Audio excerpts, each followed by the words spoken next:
Kara, welcome to the Elevating Resilience podcast. Thank you, Ange. I'm Yes. so happy to be here with you. I'm so stoked. I mean, we've known each other since we were 16 years old. I was trying to figure it out in the shower this morning. I worked at Lighthouse. Yeah. You were dating John. Yeah.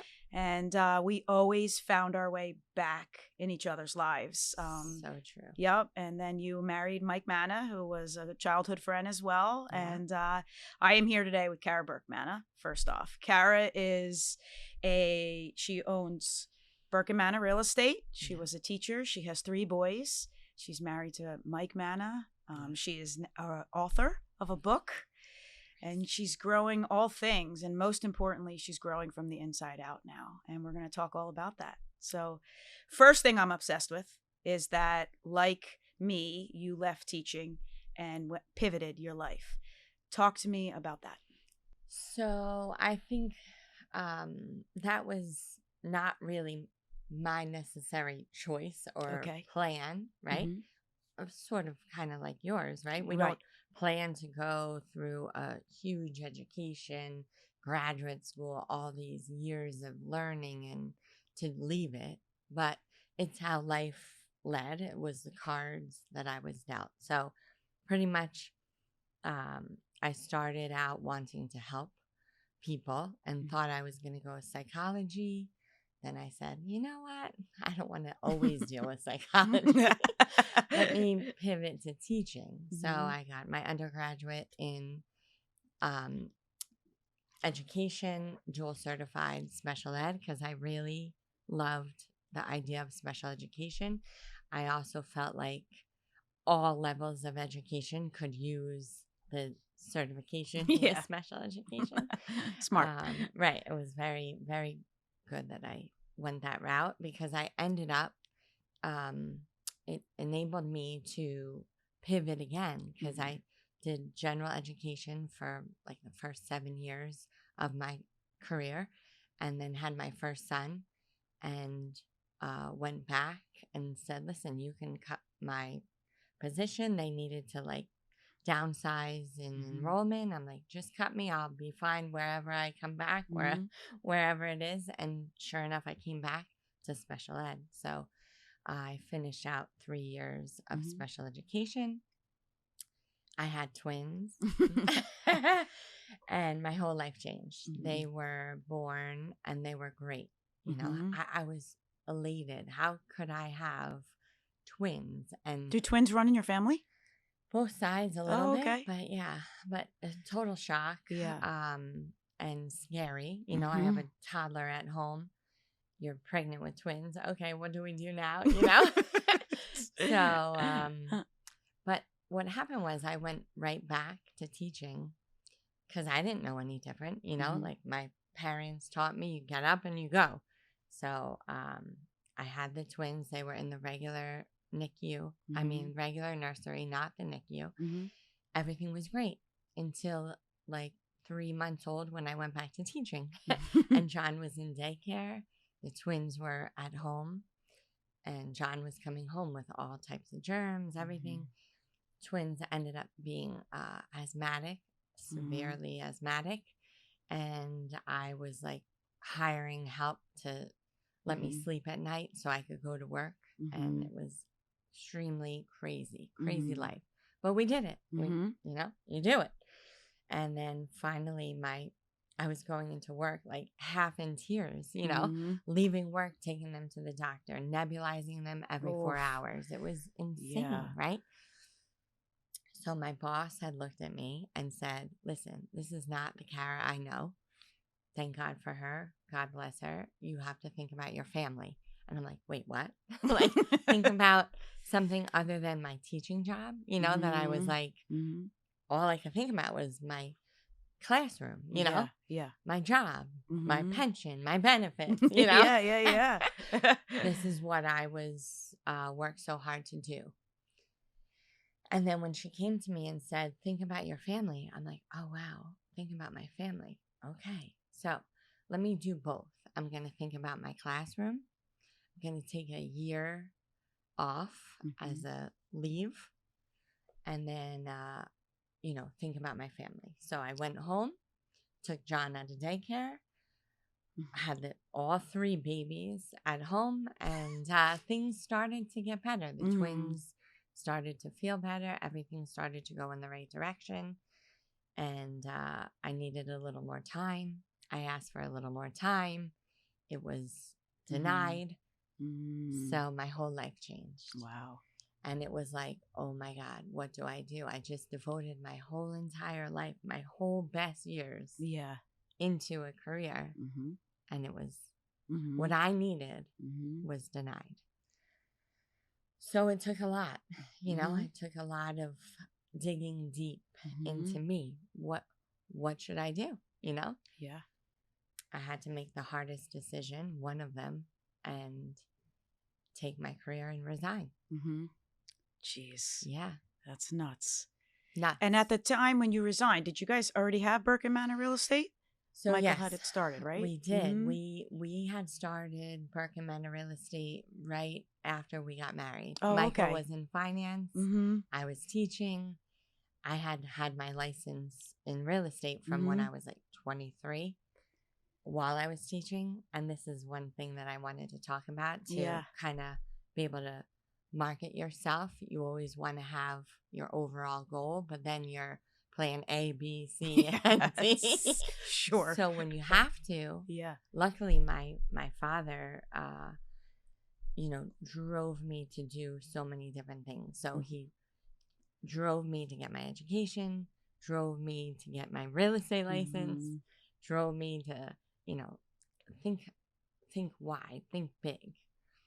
And so I was able to do all those things all at once. We had our real estate company. We had, I had my teaching degree. I had my career. I was like doing real estate, teaching, being a mom of 3 babies and a wife.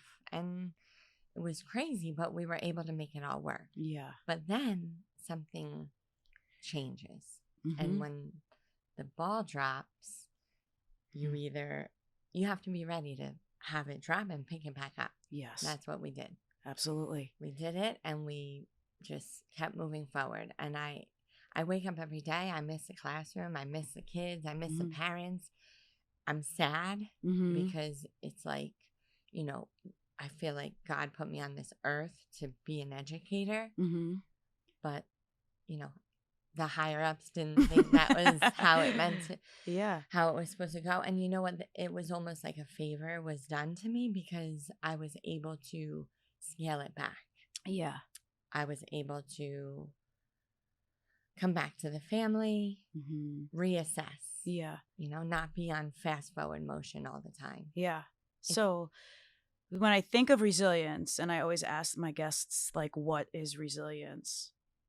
I've been recently like pivoting away from just going and bouncing back, but also like you're saying right now, you're bringing me right into my new definition of it. It's the pause, it's the pivot, and it's the, hey, I need to do something different, and I can't control everything around me, but I need to control this part. And so when this all happened, what was your pivot towards? Well, it was like devastation because I'm like, wait a minute, what? I've just worked so hard for a whole career in education, and now I'm being told like I have to pretty much come back or resign. Yeah. And so the pivot was like, okay, how are we going to make this work? What are we going to do? How am I going to be okay with this? Yes. And it took a long time. Yeah. It's still happening. Yes. It took about 6 months for me to stop having nightmares that my lesson plans weren't done. Oh my goodness. And where, like, it was funny because Michael used to be like, all right, take a day off. Let's go enjoy life. And I'm like, no, you can't do that. What do you mean? I'm a special education teacher. Oh my gosh. Taking a day off. And he's like, you're thinking about, you're talking like you're one of your students, And I'm like, no, you don't understand. Like, in the education world, you're kind of micromanaged in a way where you're like not able to live. Yeah. So it took me, I'm still learning how to live. Yeah. You know what I'm saying? Yeah. So pivoting towards what's really important, my new me, and what I want life to be. Life is short. Yeah. We know that. Yeah. So how do you really want to live your life? What's your legacy really going to be? Mm-hmm. And so I totally reinvented my whole world. Mm-hmm. I became I think a better mother, a better wife, better human Yeah. in general. So it all happened for a reason. Everything But happens. For a yeah, and reason. it took a while to get there, though. A lot of self-growth, I bet. You had to go inside. We were talking Very about deep, that. deep down inside to figure it all out and pick it up. Yeah. Not be sad. Like what I worked so hard for doesn't need to be, a sad thing. You know what I do now? I volunteer. I teach CCD class. I go into schools, help where I can help. I'm there for my kids, Yeah, exactly. So this new thing that you've done, you've wrote a book. Yes. Talk to me about that. So pretty much around the time that I had John, so about 12 years ago, I was on maternity leave, and I missed the camaraderie of the teachers, of just walking in and, good morning, how are you? How's your day? So I started to look for networking opportunities, different groups, and a few, missed things, I joined something and I'm like, that's not it. So I, went back and I found, I was invited actually to a symposium. It's called SOAR, Seize Opportunity and Rise by a friend from high school. She Facebook messaged me after all these years. I'm like, oh, that looks really good. Let me go, right? Yeah. So it turned out that it was a wonderful event, very inspiring. And she has a partner who is a publisher of Inspired Girl Publishing. And this woman and I have been brought around like 3 times in our lives and never stuck, right? It was like every 10 years we're introduced in a different way, but like never knew it was the same person. It's crazy. So anyway, I ended up meeting her that day and I'm like, wait a minute. All these different, it all came together. Okay. Yeah. Long story short, it all came together. I started going to the networking events and it fulfilled that, what I was missing from teaching. And so long story short, after COVID and Zooms and all this stuff, they were like, we're going to do a book, an anthology, right? Because I'm like, I don't want to write my own book. Who would pick up my book and want to read it? So I'm like, and the anthology, I could do a chapter, right? Yeah. And even still kind of questioning myself, she said the title of the book is going to be Magnificently Made. It was like lightning hit me. And I'm like, oh my God, this is my chance. I never even knew it was happening in me, but I could honor my brother's life. So my brother was magnificently made, didn't realize it. He was adopted. And I'm like, this is my chance that I can honor him and hopefully help others.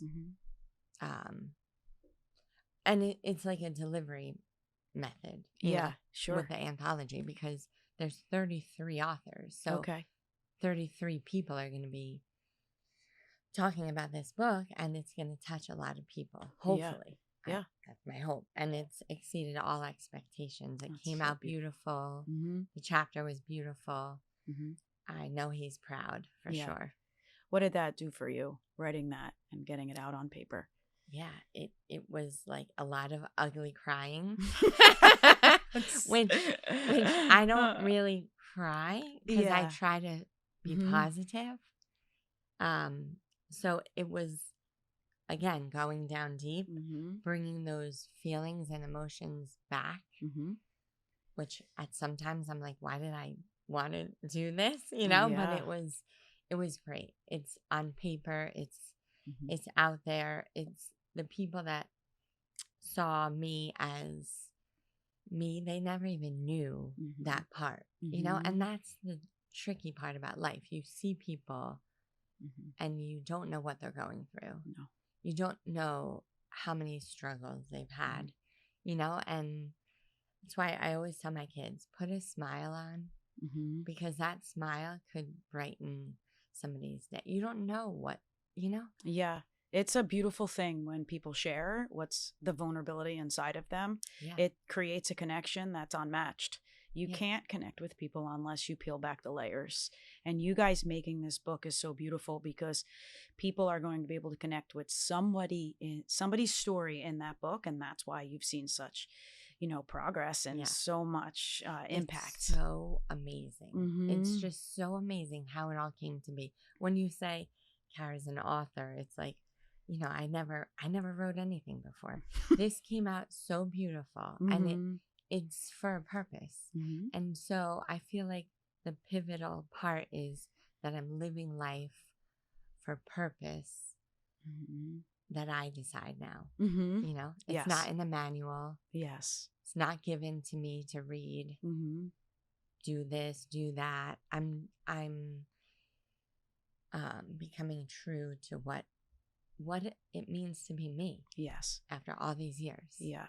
And I think that's a lesson that I learned too with teaching. You do live a purpose. You're living a purpose to educate kids' lives, but there are rules, there's restrictions, people's egos and personalities get involved in all of that. So now when people say, I say, yeah, I'm living my purpose, I'm chasing my dream, doing what I'm meant to do from the inside out. And they say, well, you were a teacher, you were living a purpose. Well, yeah, I was, but now it's on my terms. And now it's what I feel is important. And now I can be authentically me. Right? I mean, and that's priceless. It's priceless. Priceless. And we're so fortunate and blessed that we're able to do it, because so many people are like living the grind day to day, and they don't even know what that means. Like my dad told me, find something that you love to do, and you'll never feel like you work a day in your life. Yeah. And I found multiple things that I love, like, yeah. Right? Yeah. And multiple things where I was able to leave one and go to another, and like I never stop. I don't know how to stop. That's it's part of something that I have to work on, but I'm fulfilling all my needs as me. Not as the teacher, not as the little sister, not as, I'm me. It's amazing. We moved out of town too. So I was able to like start over in a new town where no one really knew, who is this girl? Yeah. I remember saying to my mom, like, I can be me finally. Yeah. I'm not looked at like the little sister or the teacher that used to be, or, and people really like me. Yeah. Actually. It's pretty cool. It's very sad that we get caught up in that, like that we have to move away to be like, hey, people actually like me. But then that's because of the way other people make you feel. And we do have a say in whether we let them make us feel that way, but that comes with a lot of work on ourselves. And we have to give ourselves grace that at the right time that makes sense. Yes. I love that word, grace. Yeah. You got to give yourself grace to be like, okay, I finally get it now. And if that took me moving to, I mean, come on, Oceanport's an amazing 5 town. minutes away. Yeah. No, no. It's to me, like, that's my hometown, the sending district of Shore Regional, which, us Shore Regional people are loyal through and through. Through and through. There's something with us. Yeah. And so there's this space of like, hey, you're not known by that. Trust me, I understand that. That's what it is. You're not known by that. You're not put into the box of, break out of the box, break out of the known, and become who you really are. And what your purpose is today is different than yesterday, and it can change. I feel like you get stuck. Yeah, absolutely. So you talked about your dad teaching you these lessons of like, hey, find all of these different things that you're going to do. And he wanted you to have like almost like all of these tools in your toolbox, right? Yes. What did your mom and dad teach you like about who you are on the inside? Oh, wow. So I went in. Yeah. I mean, it's funny because part of me was raised where you should be seen and not heard, and there is no inside. and just keep forging ahead, Mm-hmm. you know, pick up and keep going, not really deal with Yeah. what's on the inside. Yeah. And then I was always the inside kind of person Yeah. and the communicator. And I remember my mom being like, where did you come from? You know, like, you don't have to tell everybody everything, you know? And then when I wrote the book, I was so nervous because I'm like, oh my God, she's going to read it. What's she going to think? You know, Yeah.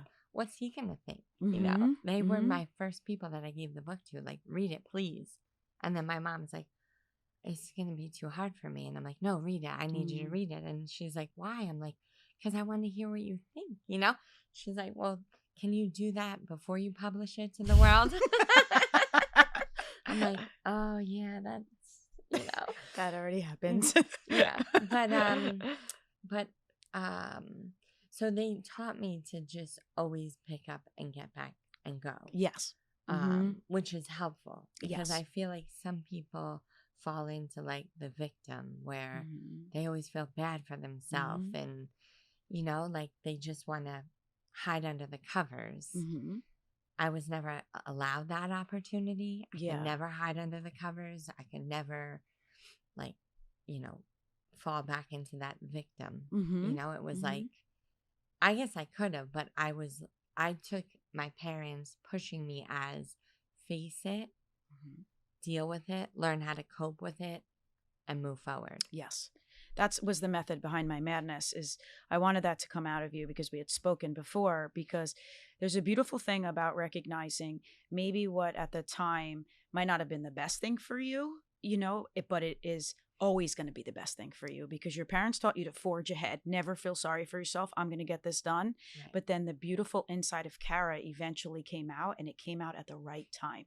Right. And all of us who grow up in different family styles need to recognize that how you grow up isn't how you have to be for the rest of your life. I love and that. there's yes, right? And so a lot of people say, well, that's how I was raised. Well, that could be how you're raised, but then you've got to become who you are. Right. And who you're meant to be. And through that takes the work of going inside, of counseling, of writing stuff out on paper and dealing with what's happened in your family. And it's funny because then that teaches and shows your parents, hey, like, you know, they did the best they could with the tools they were given. Right. And that's what we have to remember about our families, you know, dynamics is, And they did a beautiful job. They did it. Yeah. And listen, there's no... That generation didn't talk. No. Never. Right. So it's not their fault. You know, I talk to a lot of women who are our age, and they're just like, well, we weren't taught to share. Okay, well, that's great. It's 2024. Right. Like, have you heard the word mental health? Right.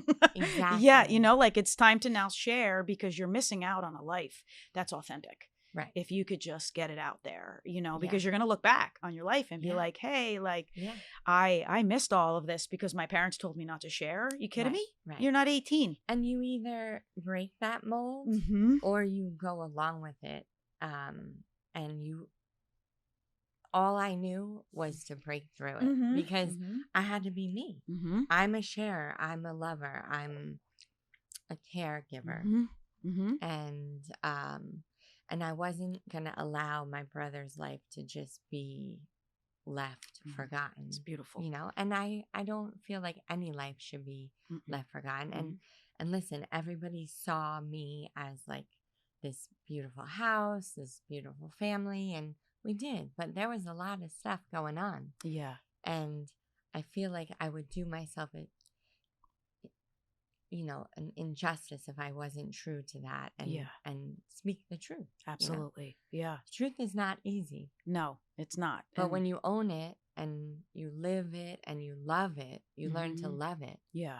I would love to have my brother here today, but losing him made me the way I am. And how can I, I love me. I love the way I am. I'm trying to raise 3 boys that feel the same way, and a CCD class that feels the same way, and all these things. Everybody, my friends, my people. I just feel like there's so much love to give. We got to just stay positive. Yeah, we talked about that. My people. Yeah, right? So it takes a long time to find who your people are. Yes. It doesn't have to be a huge tribe. It doesn't have to be a huge community. It has to be your people. Not at all. Yeah, Yes, it could be just a couple. And they think like you, and they want the same things, and they're willing to be vulnerable. I mean, when we were in high school, right? Like you were listening to me share about my life, like of the way I was viewing it at the time. And here we were like teenagers back then. And that built like a little foundation in our relationship. If we just talked about like what flavor Italian ice we liked, we wouldn't be sitting here on this podcast. No, but we were we're deeper, and you quickly find that. And sometimes your people don't have to be who you talk to every day, but it's those people that always are there, that come back up again. Yeah, and you gravitate. You do gravitate. You do gravitate. It's crazy how life works like that. Yeah. Also, Ange, my number one person is starting to be me. And that is huge that I can even get there, because I've always been a people pleaser. I've always wanted everybody to like me and accept me. And I'm like, you know what? I could live just with me. I mean, I don't want to. No, I keep going, because I'm going to add to this. Sound. No, it sounds like nothing. It's beautiful for women to hear that. I wake up in the morning and I say, how do I want my day to be? And I talk to myself. And if I have an issue, I talk to myself. It's a lot of self-talk, a lot of self-listening. What do you need today? How do you feel today? You know, where I never did that before. And I feel like most people don't. They just roll to the next without stopping and thinking and listening. I just read an awesome book. Jamie Kern Lima. She wrote the book Worthy. She was the woman that owned It Cosmetics. She was a Denny's waitress. She sells her company for $1 billion. She goes through all of these. It's finally to understand that the key to success is your self-worth, and that people mistake self-worth and self-confidence, and they're different. And your self-worth is what you just said, Kara, that it is loving yourself and being just okay with that. And after I read this book, I'd started to really dive into that and getting all of this confidence from what the outside world thought of this big life change I made. Until recently, I'm like, I love me. Yeah. And I'm going to spread my message in my way. And whatever way that gets taken by whoever it gets taken, I'm doing me. And I'm as different as can be, and unique and fearfully and wonderfully made. Magnificent. Magnificent, right? Yeah. And so now I'm like, I calmed down. Like I stopped chasing this whole world that like I had to be approved by everybody. And I'm like, hey, you don't want me to come speak at your school? Awesome. I'm going to go to the next one. Right. And if I get a 6 months of no's, I'm going to get 1 month of yeses. Right. And that's it. And the thing is, like, education was on the easier side. Yes. Like, you didn't have the competition. Real estate? There's so many realtors. Oh, gosh. So many businesses. Who has the most sales? Who has it eats you alive. It does. And it's not a comfortable feeling at all. And I feel like it, it helps Michael and I are in it together, because when we stare at the ceiling at night, we don't have to ask each other what's wrong. But like, when I first started out selling homes and having to tell somebody, okay, you didn't get that house, you know, and I would feel so bad about it. And then I'm like, one day I'm like, there's a doctor out there telling somebody that they're terminally ill and they're not going to live tomorrow. Like, so what is life really about? You know? Yeah. Does it matter how many houses we sell? How big our company is? What matters? And that's when it all started to like click to me. Yes. When Mike was my realtor. And we had 5 no's where I would call him and be like, this is it. This is the one. And then he'd have to tell me over and over again. I just used to like go back into like, he was always my biggest cheerleader as well as an athlete. And then it was like, Mike, I'm never going to find the house. He's like, I promise you're going to know. And I'm like, that doesn't make sense to me. And he would always pump me back up. And that's what I always tell people when I recommend you guys, that there was a relationship there that was built. And there was a trust there to be like, you're going to be exactly where you're meant to be through the experience. And that's what it is. And you almost want to put a guarantee on it. Like I've told so many clients, listen, what's meant to be is going to be how it is. You might think you like this house, but the next one that comes is going to be even better. Yeah. Just trust the process. Trust the process. Trust that what is meant to be will be. Yeah. It happened to us. I would never be where I am today if I didn't trust the process. We were almost like on the curb. We had a winter rental. We had no house to live in. My parents were like, what did you do? I'm like praying the rosary channel in the car. Like, where am I going to end up? And then sure enough, our house came to be. And it only came to be because I trusted that what's meant to be was going to happen. But it's very hard to tell people that. I mean, you can imagine when Michael told you that, you were probably like, yeah, okay. But it's true. If you have that trust and the ability to know that even if you are on the curb, you're still okay. Yes. You make it work. You make it happen. I really didn't want to have to move back in with my parents. But if I had to, you do what you have to do. You have to do. Yeah. You take risks. And that's the thing that was probably, you feel the same way. Like when I left education, I was like, I'm definitely doing this. This is it. This is exactly what I'm supposed to be doing. I pivoted a couple times, and then it was like, hey, I want to go back there now. And I want that paycheck every 2 weeks. Right. And then I was like, hey, no, I'm not getting the Sunday scaries ever again. Hey, how am I paying our bills? Yeah. Okay, we're out of my retirement now. And like you said, white knuckle. Am I going to be okay? Yeah. And now, like, each week, and it goes back to that self-worth thing, is I'm always going to be okay. I've always been okay. You know, 1,000,000%. You just have to trust it. Ask Michael how many times I'm like, okay, do you want me to go back to teach now? I mean, we're in the same, we're together all the time, which is great. But I'm like, okay, do you want me to go back to get benefits? Just because it's like, still, it tugs at you. It does. It tugs at you. But once you trust yourself to know, no matter what happens, you'll be okay. Yeah. If I have to go back to my 2-bedroom condo, I'll be happy. I can't wait. Yeah. What's the alternative? Andy always says. So I write out this thing, and on it is like, I remember the bad moments, and I'll go back and I'll read it. I'll be like, okay, never mind. I'm not taking that. I'm going to take this hard way. I'm just going to keep trudging along and see if it works out and just go. But I'm like, no, I can't go back there. No. I mean, I just wasn't my best self in that space. Right. Definitely not. But so as a mom, what's like the big thing you want to model for your children? So, oh my God, the biggest thing being a mom and what my life has taught me up until now is, my goal for my kids is for them to be best friends.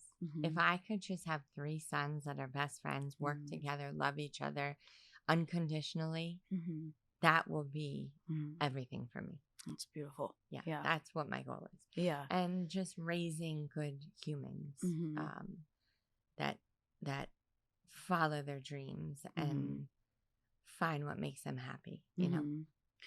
I think that's huge too. It's like, what you go through, what you need to for your kids. I was just listening to a podcast. I was telling my old guest about Inky Johnson, talking about this podcast, and Ed Milet was telling him that Oprah interviewed Mr. Robinson, not Mr. Robinson, Mr. Rogers. Mr. Robinson. Yeah, Mr. Rogers. Yes. Yeah. And she said, what can I tell my guests about the number one advice that I could give about parenting? And Mr. Rogers said, have them remember what it was like for them to be a kid and what you want to do different for your kids. So true. I do that all the time. It's like this, that hit home. I'm not a mom, but I was like, I'm going to tell my sister this. Yeah. Remember where we were. I do that all the time, because even like, it's silly, but when we were sick, right? I would always just want to never wake my mom up, because I didn't want her to be upset with me, you know? So I would always try to deal with it myself until I had to wake her up.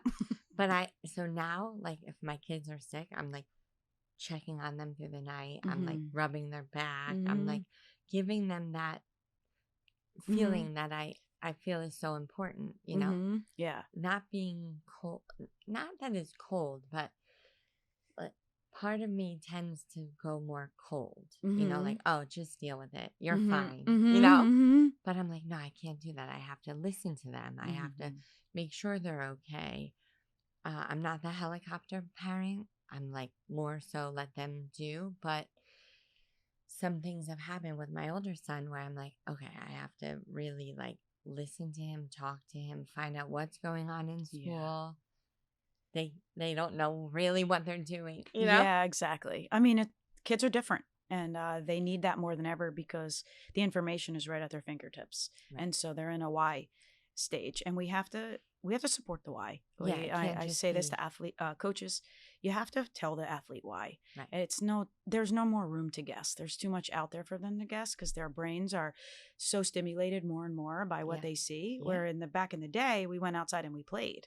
Right? Like it's just very different. So I think it's the same with parenting. Is when parents ask me for my advice on like what to do with their child who is doing X, Y, and Z. I'm like, just all you have to do is have a conversation. It's the conversations. And sometimes parents don't want to do that because they're afraid. It's probably so important. It's so important. So important Yeah. to talk and talk about everything. Everything. I mean, you know, I think that's really why I am the way that I am, because I learned how to talk and communicate and share my feelings. And my dad and I would walk the boardwalk and we would talk about everything, you know, and so just cool. the day to day or things that were bothering me, or you have to. We put our kids to bed every night, and I lay with them, and we talk. How's the day? Is anything bothering you? It can't just be like, okay, I'm going to tell you this and do it because I said so. Yeah, no. Yeah, those days are over. So yeah, and we just embrace it. Even as educators, yeah, you know, I think there is going to be a big shift. I do believe that the seeds we're planting in these kids and the SEL in schools, and then parents adopting that philosophy of empathy, of communication, is going to shift for these kids. Hopefully, and, I think so. Yeah, I mean, really, like if we all just do our part, a little part in it. Also, seeing your kids for who and what they are.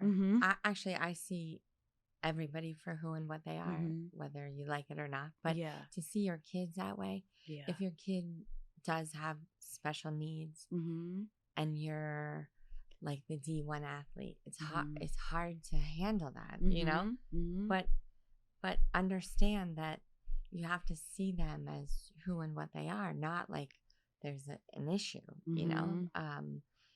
Everybody has beautiful gifts to give and beauty and positivity. Keep it that way. Don't make your kids feel like they're not good enough or there's something wrong, you know? Yeah. And you might not even know you're doing it. It's so hard not to know. Yeah. You know? I was on the playground yesterday with Luca. I had my sister's kid, and I was making him compete with the other kid at the park. And I'm like, Luca, you need to go up the slide flat. He's 2. I'm like, this is where you're going to learn, Luca. And he's like, Yeah. And I'm like, and I go home, I tell Gina, and I'm like, I think I pushed him a little bit too hard today. And then I'm like, man, I would be scared that I would be that parent. But then I'm conscious of it now to know that I really just want him to be healthy in his mind. Really, that's the most important thing. And to communicate. But it's funny that you identify that. Oh my gosh. Because so many parents don't realize that that's what they do, you know? And Gina's like, he went on what slide? Yeah. I'm like, the other kids were going on the slide. And I'm like, did he cry? I'm like, well, yeah. I told him, it's okay, buddy. He was on the one. She was probably like, and that's the last time. I got the call later. Did Luca get hit in the eye with anything? I'm like, no. He got it in the back of his head, but he got over it really fast. Good. Yeah. You know, everybody parents differently. Everybody does things differently. There's no right or wrong. There's no book on it. You just do what you can do. And the big part of it is to realize that you're not perfect. And maybe, you know what? To say you're sorry. Oh, sorry. You know, Ann shouldn't mean to do that to you or whatever, you know. Sorry you fell off the slide, you know. I mean, I think saying sorry and bringing it back to realizing that we're not perfect. None of us are. We all make mistakes. Yeah. Is huge too, you know. as parents. So we talked a little bit about like what fills your cup, but what keeps Kara sane in big moments? What are some strategies you could share? Like I said, the self-talk, deep breaths. Yeah. Mm-hmm. This too shall pass mantra, you know, if there are tough times, and always thinking that it could always be worse. Yeah. I always say that. That's huge. Could always be worse. Yeah. You know, think about the positive, find it, even if it's the tiniest positive, and a lot of praying. Like my faith has brought me huge. I couldn't live without it. Mm-hmm.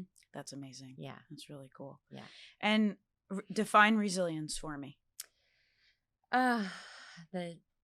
The being able to get up when you've fallen down and you know, you said something about confidence. I do think it's confidence, you know, being able to have the confidence to know that you can overcome, take on anything that comes your way. Anything. Yeah. Nothing's bringing you down. Yeah, exactly. To me, that's resilience.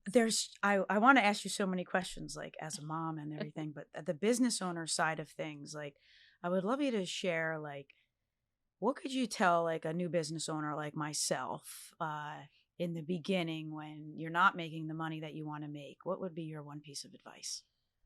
So when we opened the agency, I'm like, oh, great. I can buy pens and folders and Burke Manna this and Burke Manna that. And Michael looked at me and he's like, nope, you can't do any of that. You have to make money. And I'm like, make money? Like, oh my God, you know, like, but I want the pens and the fun of it. Yeah. So it's not always fun. No. You got to put the blood, sweat, and tears in. And now maybe I can buy pens and folders. And now you don't even need that. Yeah. You realize what is necessary. I love that. And what isn't. And just keep it simple. Yeah. Don't look too much into it. Okay. Do what you love. Yeah. Wake up every day and say, who am I going to meet with today? Like, you know, I was petrified to come on here with you today, but I was so excited too. Yeah. That the excitement eventually overcame the petrified, you know? And just have that excitement every day of what you're doing. You're doing good. And money pays bills, but it doesn't bring you your ultimate happiness. No. Yeah. You're right. That's huge. I found that paying the bills enables you to live. You don't have to make it a mountain. It doesn't have to be that. Okay. Keep it simple. Yeah. And enjoy it. Do want to thank you and Michael for sponsoring my podcast, because you guys got me started. I called Michael up and I was just like, I'm going to make this call to you. You said if I ever needed anything, I'm like, I really want to follow this dream. And he was like, whatever you need, we are here. Or you just tell me what I need. I'm like, okay, send me the logo. He's like, you got to ask Kara. And then I went online and saved it. Thanks. Thanks for saving me. But I really want to say thank you to both of you. I mean, just the support through all of the years and having you on, and just now as I get to bring out my first book, like getting the advice from you on all things like has been wonderful. We are your biggest cheerleaders and always will be. And thank you. Loyalty and love runs deep with the Mannas. Exactly. And I can't say enough good about all these years and how we've come circle after circle too. And what an amazing person you are today and what an amazing person you were back then. And just have the confidence that you're going to make wonderful things happen. Same. I'm proud of us. Thank you. Yay. Yes. Awesome.